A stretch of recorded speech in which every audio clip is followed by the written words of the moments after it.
Okay. Let's go into your reading here. The first two cards we have out is the Temperance card and the Judgment. The Judgment card, let's talk about this one first because I put the ones that came out first, mainly because they dictate the overall theme of that cluster. So the Judgment card indicates a lot of contact, a lot of communication, a lot of family reunions and things like that coming through via social circle, family unit, as well as new beginnings in all aspects of your life as well, okay? So the Judgment is a card that indicates a new phase in your life is beginning. And I feel like you come into this new phase in your life in a very wobbly manner. Like you're kind of like uncertain. You're taking temperature and you're just like treading very, very slowly and you're not really sure if you're on the right track. I feel for a lot of you, a relationship might have recently solidified and you're trying to work your way around each other. And then others of you, major, like decisions have been made very, very recently when it comes to romantic partners. So that can be, moving in together. That can be, I feel like more on the emotional front. It's something that is emotionally destabilizing for you because it's new, it's different, and it's something that you're not used to.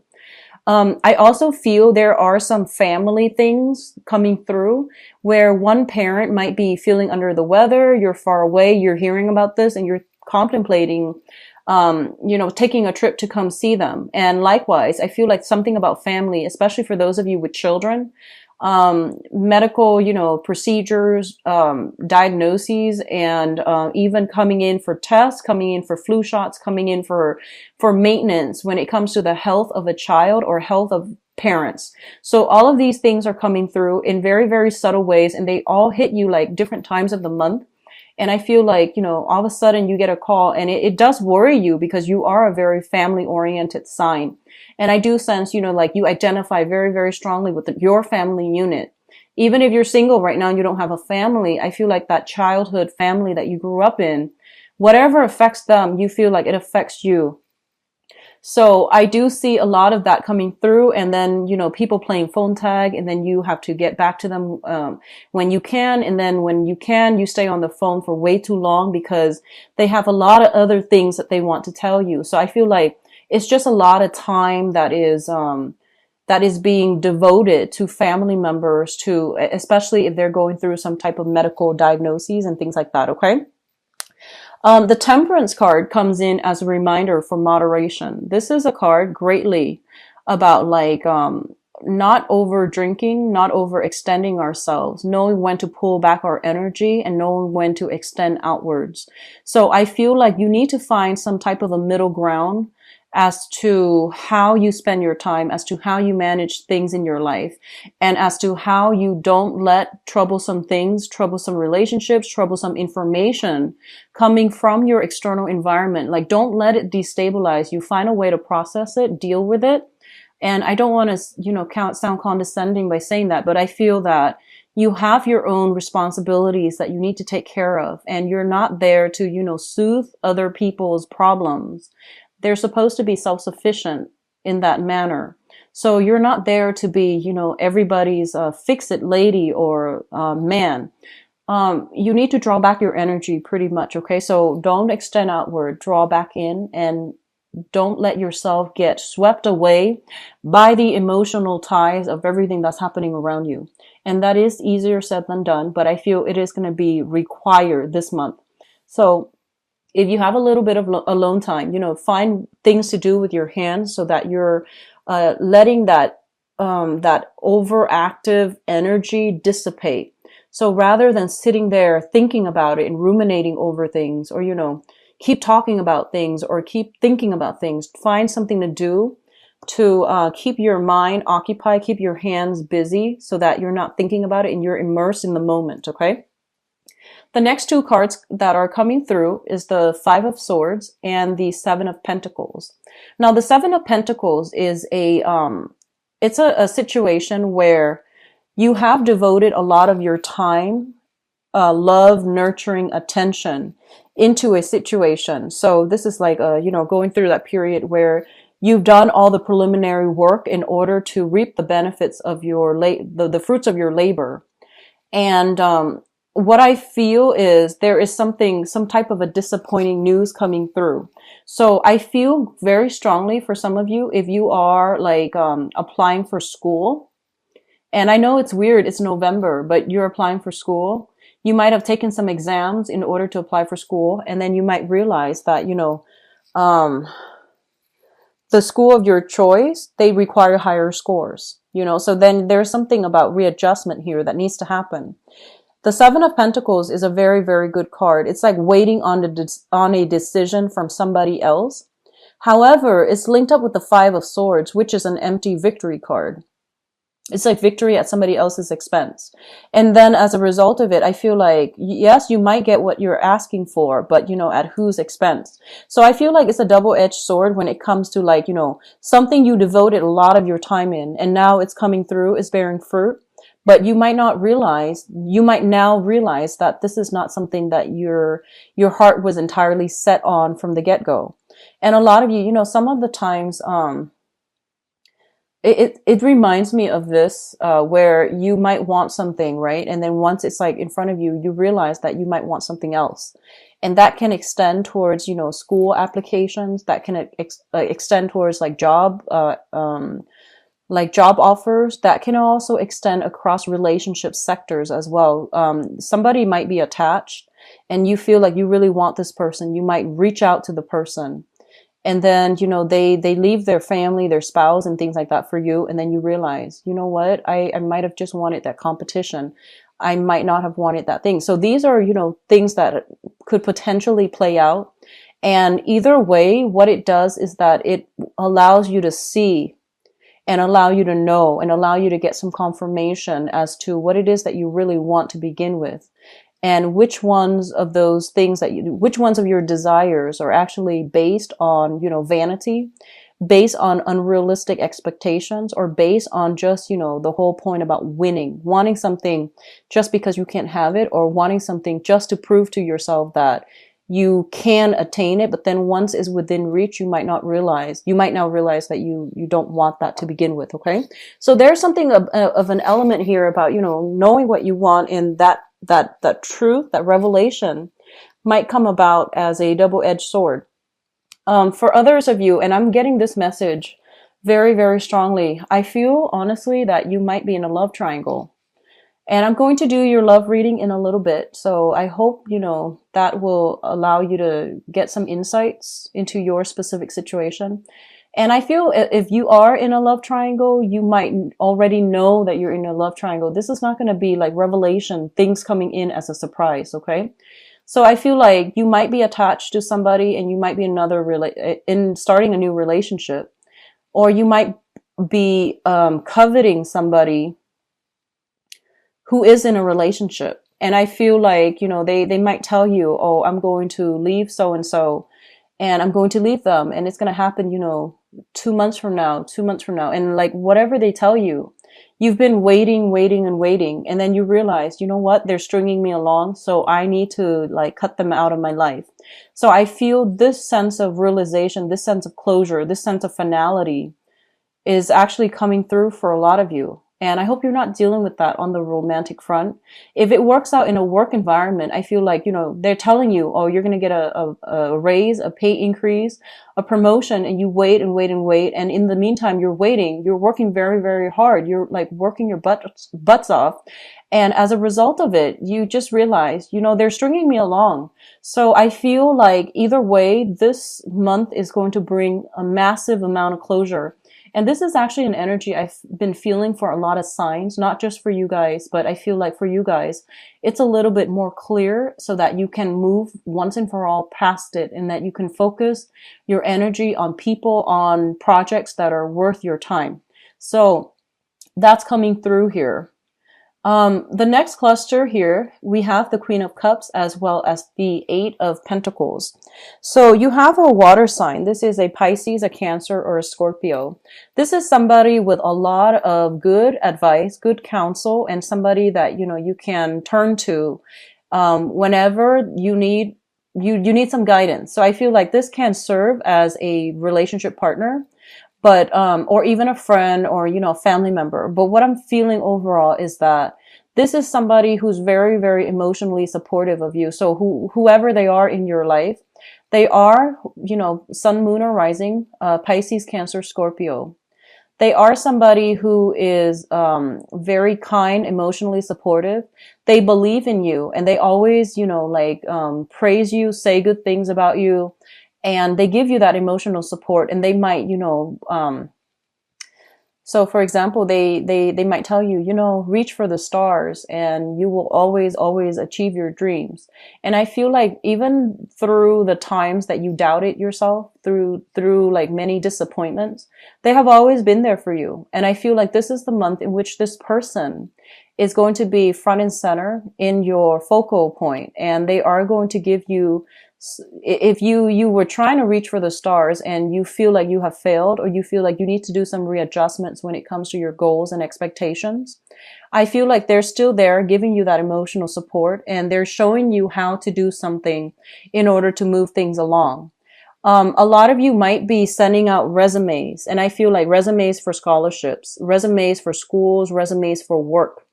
If you are sending out resumes for work, I do feel this person, well, for whatever you're sending out for, I do feel this person is giving you some valuable insights as to, what you should include. And I feel that it would be in your best interest to try to follow their advice. They're going to give you very, very good, solid advice. If you are looking for work, if you're thinking about, applying for schools and, changing your career direction. So before, if you were doing medicine, now you might be thinking about law. That's also what I'm feeling. And you might be doing like a drastic 180 where you're just like, I'm not really sure if this is the right career track for me. So I want to explore this other option. And I feel like you have somebody here that's going to be able to give you some guidance. Okay. One of the things that they might say to you here is, don't be so, they might say something like, so that you know who this person is. They might tell you, don't abandon projects too early. They might tell you, keep working at it, work at it until you've exhausted all possibilities before you change your direction. So there's somebody who really values hard work and dedication and, that stick-to-itiveness. And they might tell you, keep working, keep at it. You're going to be good. You're going to be safe. You're going to be okay. And you deserve it. So I feel like they keep pushing you to work towards a specific goal and to never give up. So that's the type of emotional support you're getting from this person, okay? And they're going to help you along the way as well.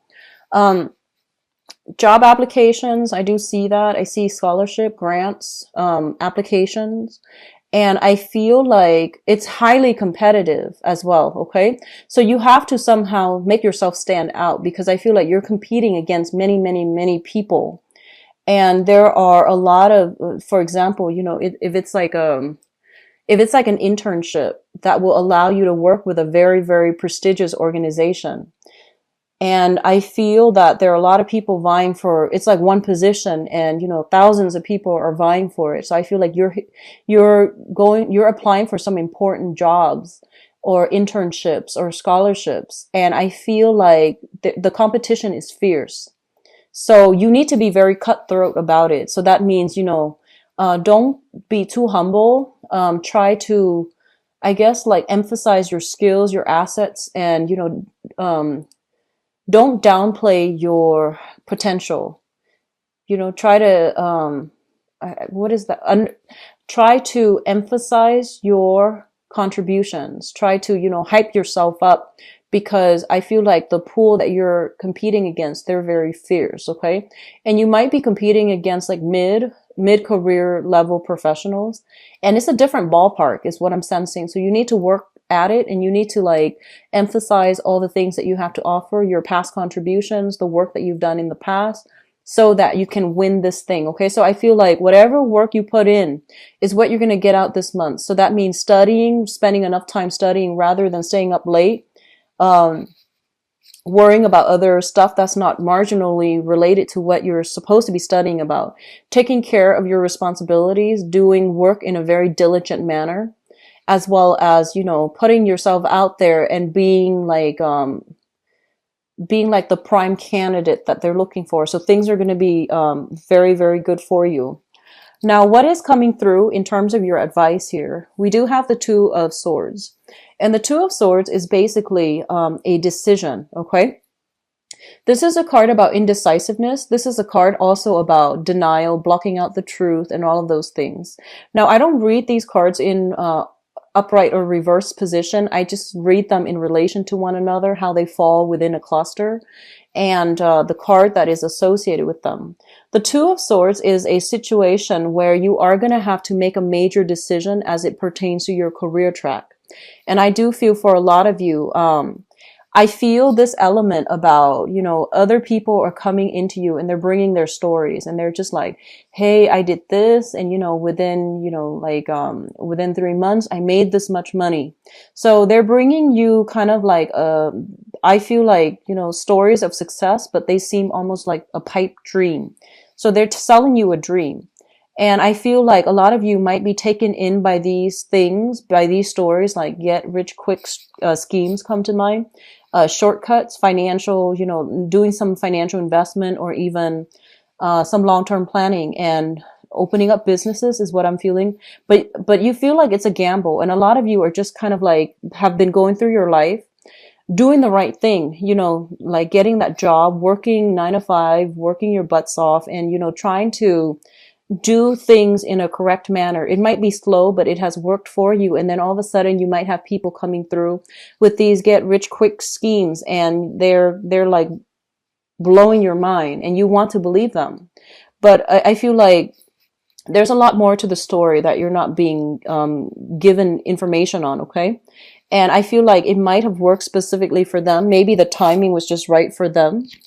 Whatever the circumstances is that I feel like you're not being fed the entire story. So you want to be careful. You want to do the preliminary research on your own. And I feel like at this point, a lot of you are financially, you're in a good space, but you're trying to decide on a career path that you're going to go into. I see a lot of people in the medical profession potentially shifting into the administrative role. So you might be a nurse and now you might want to be a head nurse where you are in charge of scheduling. You might be doing, public health on the ground, and then you might shift more into the administrative aspect of that. You might be changing career path, med school, law school, for example, or starting med school, starting law school, like what profession it is that you're trying to get into. I feel like all of these things are being brought up for reexamination, and a lot of you're starting new major chapters in your life when it comes to higher education, when it comes to career advancement. And so all of these things, all of these doubts, all of these questions are coming through and it's completely normal. But I feel like, you're showing up here as the Queen of Pentacles and this is your energy. So it's basically saying that, you have been doing things very diligently. So you're on the right track. Okay. So don't doubt yourself. Don't let other people's success story steer you off course. Okay, so keep whatever you're doing because you're on the right track. We also have as well the Wheel of Fortune. And the Wheel of Fortune indicates to me that, situations being turned around and things are turning in your favor depending on, how much work you put in, how diligent you were at following and pursuing your own track that is specifically created for you, how you are at handling responsibilities and how diligent you are at being able to triage, being able to manage your time and not let yourself get emotionally riled up by your environment. So, maintaining that calm, the sense of decorum under pressure. Okay. So I feel that coming through. One last thing I'm feeling is that I do sense here that, there is something here and I can't really put my finger on it just yet. It's actually talking a lot about, winning at somebody else's expense. Okay. And I feel like you want to really reassess this situation if you are kind of like a third party. And, that's never a good thing overall.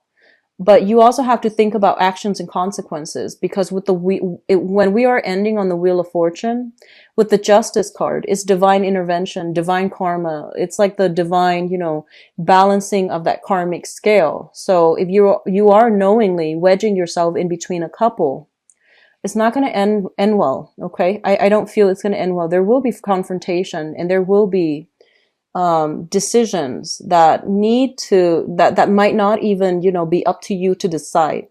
And then likewise, if you are romantically linked up with somebody, and somebody's trying to get in between you, there will be divine retribution as well. So I feel like depending on which side of the coin you're on, I don't feel you need to worry much if you're doing things by the book and if you're righteous. But I definitely feel something about karmic endings, like karmic ties being broken up.